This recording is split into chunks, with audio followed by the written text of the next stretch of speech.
Hola, buen día. Comencemos nuestro tiempo devocional en esta mañana.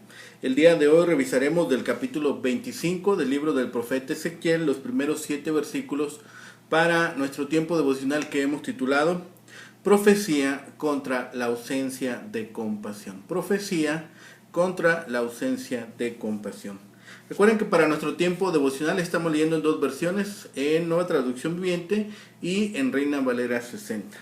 Leamos primero en la Reina Valera 60. Dice la palabra de Dios, capítulo 25 del libro del profeta Ezequiel, versículos 1 al 7. Vino a mí palabra de Jehová diciendo: Hijo de hombre, pon tu rostro hacia los hijos de Amón y profetiza contra ellos. Y dirás a los hijos de Amón: Oíd palabra de Jehová el Señor.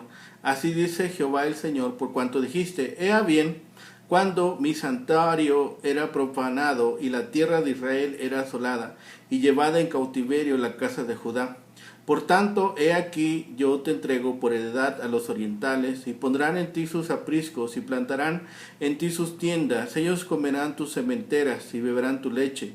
Y pondré a Rabá por habitación de camellos, y a los hijos de Amor por majada de ovejas, y sabréis que yo soy Jehová. Porque así ha dicho Jehová el Señor: por cuando batiste las manos y golpeaste con tu pie, y te gozaste en el alma con todo tu menosprecio por la tierra de Israel. Por tanto, he aquí yo extenderé mi mano contra ti, y te entregaré a las naciones para ser saqueada. Te cortaré de entre los pueblos, y te destruiré de entre las tierras. Te examinaré, y sabrás que yo soy Jehová. Ahora en la Nueva Traducción Viviente, misma porción, capítulo 25, versículos 1 al 7. Dice la palabra: Luego recibí este mensaje del Señor: Hijo de hombre, ponte de cara a la tierra de Amón y profetiza contra sus habitantes.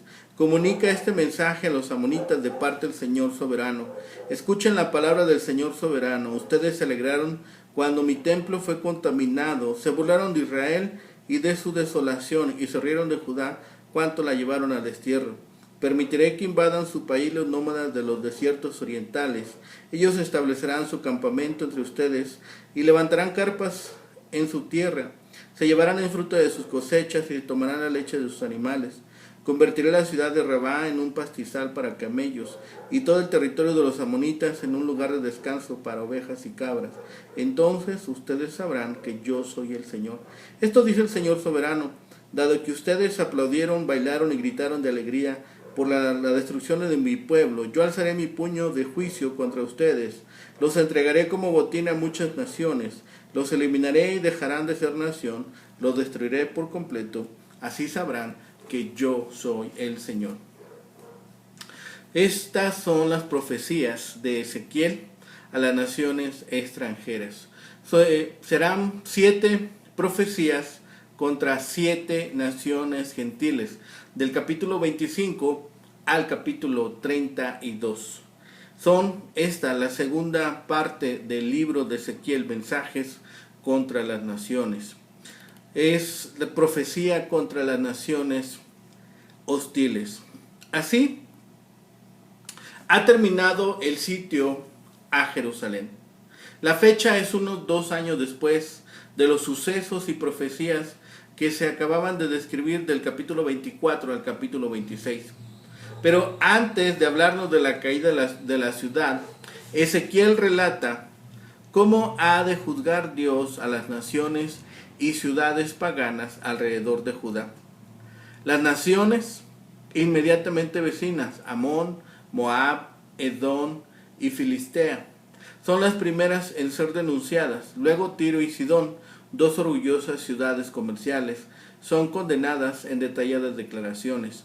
La más específica de todas es la declaración de cómo se propone Dios juzgar a Egipto. En total, las mencionadas naciones son 7, número que sugiere un juicio completo. El Señor mismo es quien ha de juzgar a esas naciones, y lo hará particularmente porque se han aprovechado de Israel en su infortunio. Es interesante que en esta lista no se mencione a Babilonia. No se habla de su juicio y caída que tuvo lugar efectivamente después de sus años de gloria. De haber sido incluida Babilonia, ello hubiera estimulado a los israelitas, que estaban seguros de que los babilonios no eran un instrumento en las manos de Dios. Los capítulos 25 al 32 del libro de Ezequiel forman un puente entre las dos secciones principales del libro.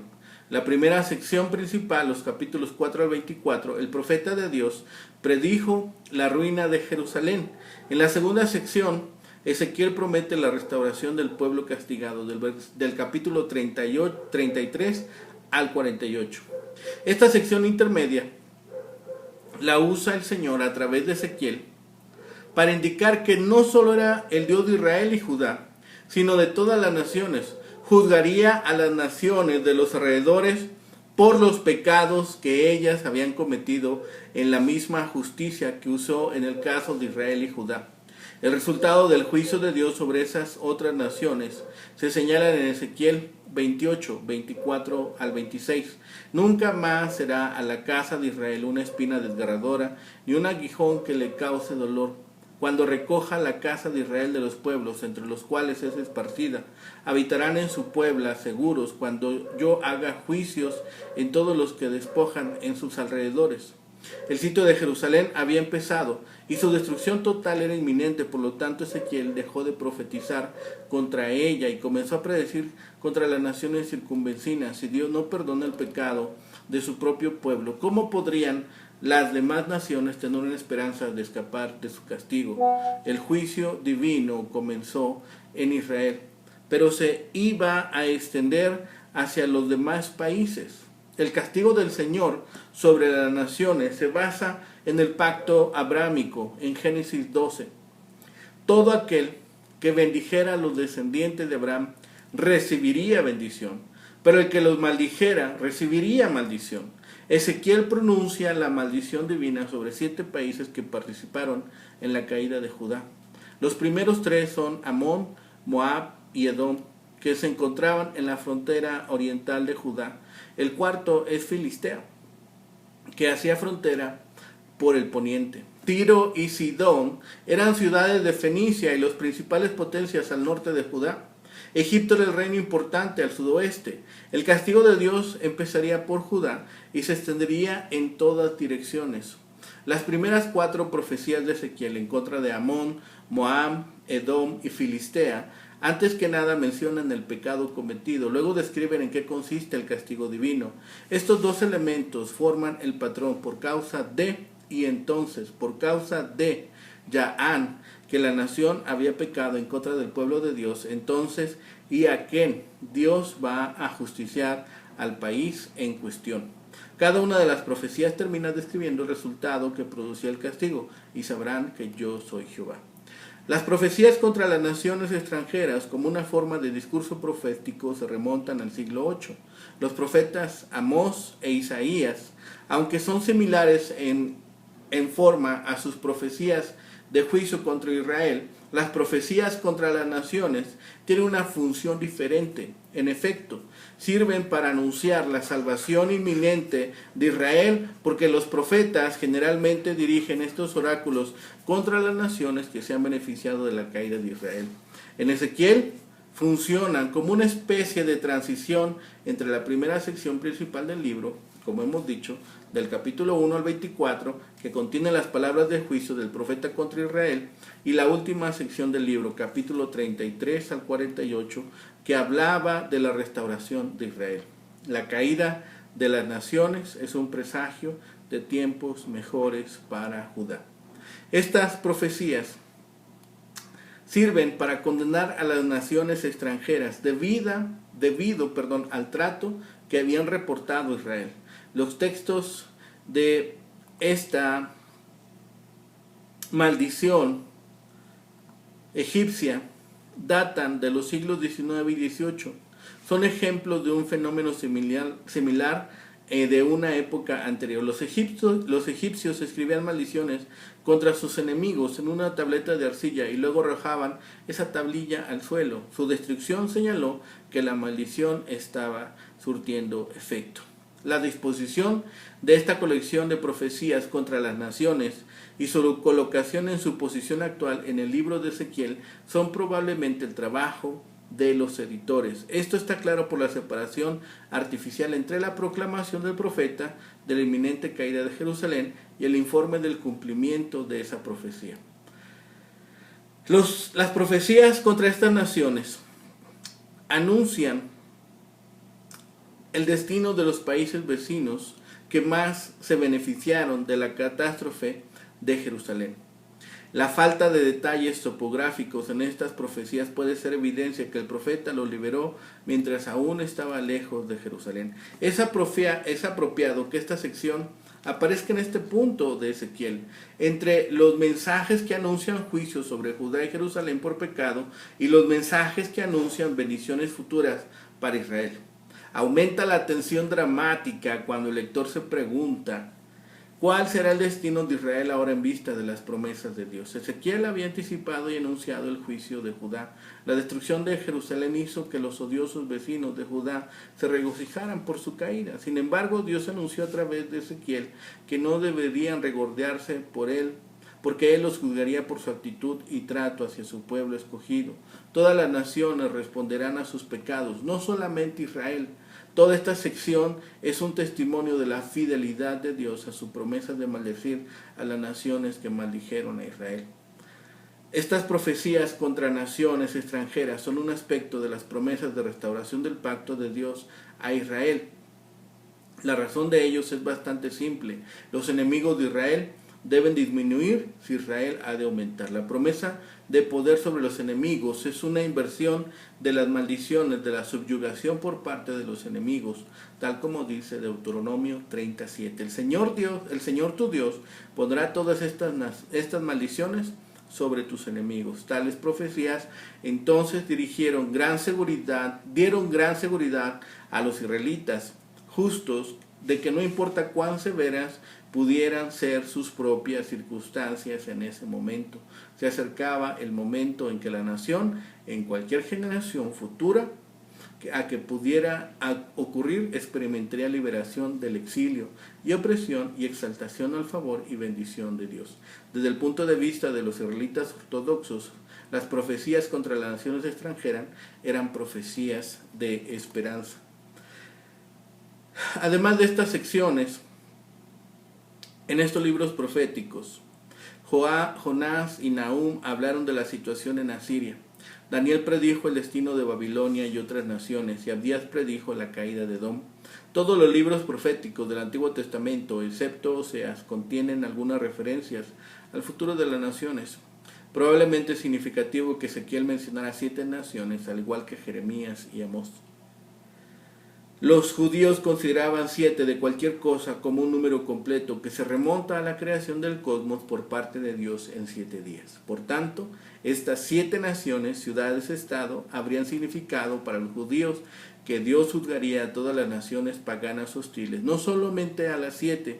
Ezequiel no registró una profecía contra Babilonia, como hemos dicho.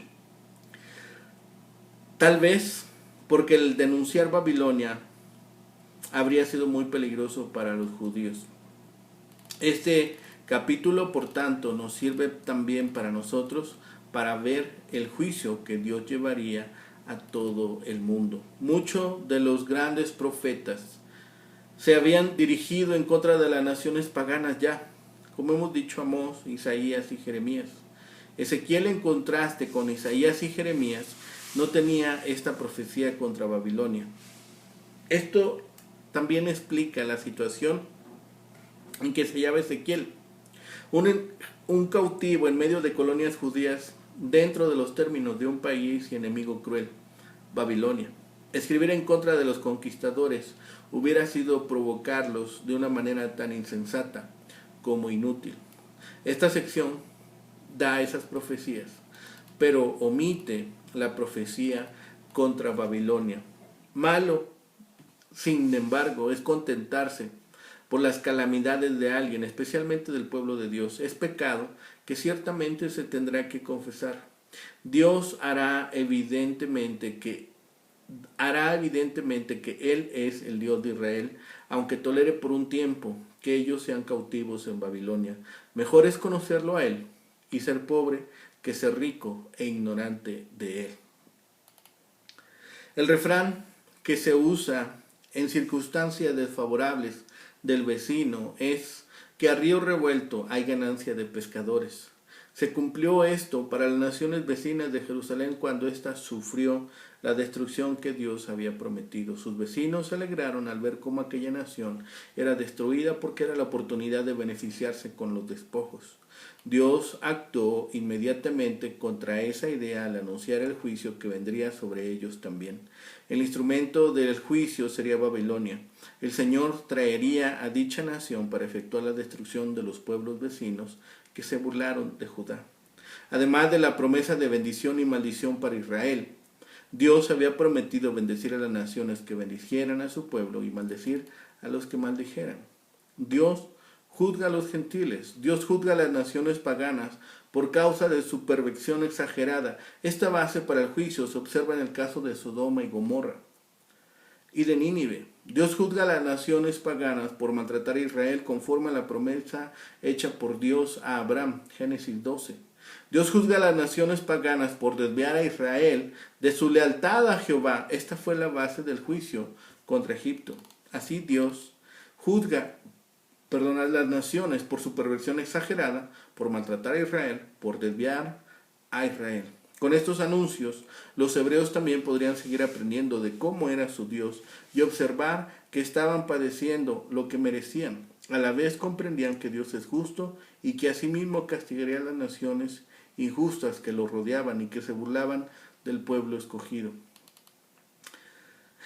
Los capítulos 25 al 32 son palabras de Dios con respecto a las naciones que se burlaron de Judá. Los juicios de estos capítulos no son simples declaraciones de venganza de los judíos en contra de sus enemigos. Son juicios de Dios sobre las naciones que no reconocieron al único Dios verdadero, ni llevaron a cabo los buenos propósitos que Él tenía para ellos. Juzgó a los amorreos debido al gozo que expresaron por la profanación del templo, los moabitas debido a que encontraron el placer en la maldad de Judá, a los edomitas por su odio racial contra los judíos, y a los filisteos porque procuraron vengarse de Judá por haberlos vencido en batalla. Esta profecía contra Amón es justamente porque se gozaron al ver la desgracia que había caído sobre Jerusalén. Los amonitas habitaron la tierra del este y al norte del Mar Muerto. Eran descendientes de Lot, la más joven de las hijas. Por la más joven de sus hijas, Amón estuvo aliado a menudo con otras naciones en contra de Israel. No le ofreció ayuda a Israel mientras estaba en su peregrinaje de Egipto a Canaán. Además, Amón se unió a Moab y a Amalec en la subyugación de Israel durante 18 años. Después de actuar sorpresiva y desvergonzadamente para ridiculizar al rey David, los amonitas contrataron a los sirios para tratar de derrotar a David. Alrededor del año 200, este pueblo perdió su identidad entre los nómadas de Arabia. Su dios era Moloc y su capital era Raba o Raba Amón, que hoy se conoce con el nombre de Amán, la capital de Jordania. La causa inmediata de la ira del Señor contra Amón era el marcado encono de éste contra su pueblo de Israel. Los amonitas participaron y se regocijaron de la destrucción del templo, la tierra y la nación de Israel. Según Génesis 19, los amonitas eran parientes de los israelitas, como hemos dicho, a través de Lot, el sobrino de Abraham. La Biblia se refiere a varios conflictos entre Amón e Israel. Al principio los amonitas tenían la ventaja hasta que Israel alcanzó el dominio bajo el liderazgo primero de Saúl y luego de David. David incorporó a Amón a su imperio con la disminución del poder israelita después de la desintegración del Reino Unido. Después de la muerte de Salomón, los amonitas pudieron elegir entonces su destino, separándose de la nación de Israel. Esto explica también a la vez los largos intervalos entre periodos de ocupación permanente en la historia de esta región, más fuertemente observables en el sur. El profeta afirma que de nuevo el desierto reclamaría Transjordania. Esto sucederá debido al juicio divino sobre los amonitas, para su reacción a la caída de Jerusalén. La segunda profecía es más genérica en contenido y simplemente promete la derrota a los amonitas. Ezequiel registró previamente una profecía contra Amón en el capítulo 21. Su ubicación allí se debió evidentemente a la presencia de la terminología de espada del Señor en esa profecía, que las otras profecías en este capítulo también contienen. Lo primero que podemos distinguir de esta sección de profecías es la identificación del destinatario. Ezequiel ya había anunciado este castigo sobre Amón. Ahora la misma nación se encuentra al principio de la lista de los pueblos que padecerían a causa del juicio divino. Amón e Israel habían tenido conflictos. Amón e Israel ahora también serían castigados. La primera nación entonces es mencionada como Amón o hijos de Amón. El hecho de estar en la primera lista y la extensión del mensaje casi el doble que las otras muestra que para el profeta había una especial gravedad en la conducta de este pueblo. Esta sucesión de hechos mencionan una de las razones por las que el profeta pone en primer lugar a ellos, las relaciones con esta nación, ya sean los conflictos como su influencia fue nefasta para el pueblo de Israel. Por eso son colocadas en primer lugar. El castigo de Dios sería proporcional entonces a su pecado. Se habían alegrado de la caída de Judá, por tanto ellos también iban a caer. El Señor los iba a entregar por heredad a los orientales. Se habían alegrado por la caída del santuario. Las dos manifestaciones del pecado de los amonitas se encuentran en los versículos 3 y 6. Habían dicho, bravo, que le siguen tres expresiones que están armadas siguiendo la misma estructura. Contra mi santuario, cuando fue profanado, contra la tierra de Israel, cuando fue desolada, contra los de la casa de Judá, cuando iban en cautiverio. La elección de los verbos profanar, desolar y llevar, usados en cada una de ellas, está directamente relacionado con los receptores de la acción. Por tanto, el Señor soberano los entregaría a los invasores orientales, los babilonios, quienes se apoderarían de su país y se establecerían en su tierra. La ciudad capital de Rabá, Amán moderna, así como el resto de la tierra, se convertiría en una desolación habitada principalmente por camellos y rebaños de ovejas y cabras. Debido a que los amonitas se habían regocijado por la desgracia de Israel, el Señor les castigaría y los destruiría. Los enviaría como botín de guerra a otras naciones. Él terminaría su existencia como una nación separada y lo destruiría como pueblo. Amón ya no existiría como nación después de que Nabucodonosor la destruyera y los beduinos del este la saquearan. Este juicio les enseñaría que Jehová es Dios. Jeremías predijo que Jehová restauraría la fortuna de los amonitas. Esto ocurrió brevemente después del exilio. Tobías fue un gobernador persa de Amón durante el periodo post-exílico, pero la restauración de esta región también tendrá lugar en el milenio. Para conclusión, al final de la muerte de la esposa de Ezequiel, que vimos el día de ayer, se indica que el profeta comenzó con un periodo de silencio, hasta que se trajo la noticia de la destrucción del templo de Jerusalén. El tema que se deja fuera al final del capítulo 24 no se reanudará hasta el capítulo 33, rompiendo la continuidad de la narrativa. Hay una gran sección del libro que veremos en estos días, que contiene estas profecías.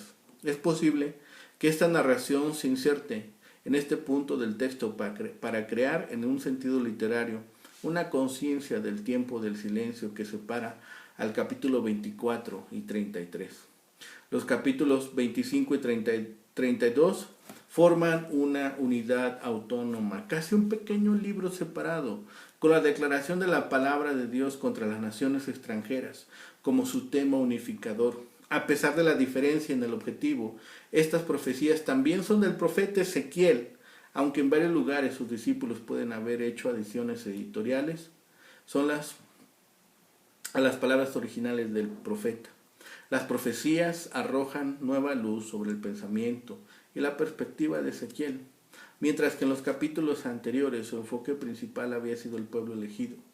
Ahora la perspectiva es internacional. Comenzamos a percibir que el profeta no era de ninguna manera un hombre de mente estrecha. Tenía una visión bastante notable de los asuntos internacionales de su tiempo.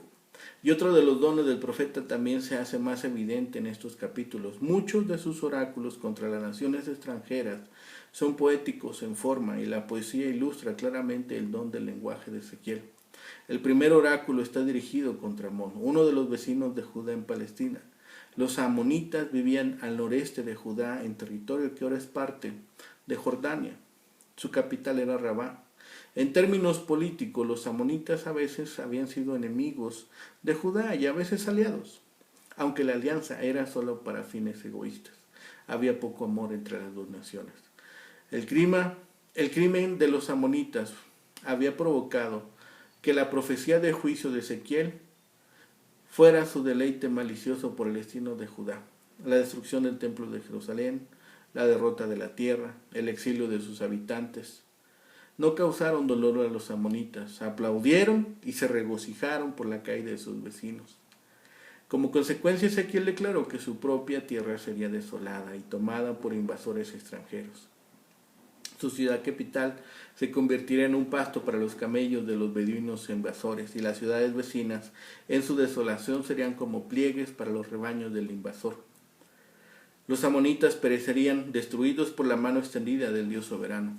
El crimen de Amón fue la ausencia de compasión, ejemplificada en un exceso de alegría maliciosa. Ni siquiera tuvieron la sabiduría de protegerse contra el triste final de sus vecinos. No aprendieron nada de la crisis que tendrían lugar a su alrededor, persiguiendo complacientemente su camino a través de la historia sin darse cuenta de que su propia fatalidad se acercaba. No solo eran despiadados, sino también ciegos. El mensaje de este oráculo, como en los otros oráculos contra las naciones extranjeras, es que Dios es soberano sobre todas las naciones, no solo sobre su pueblo elegido.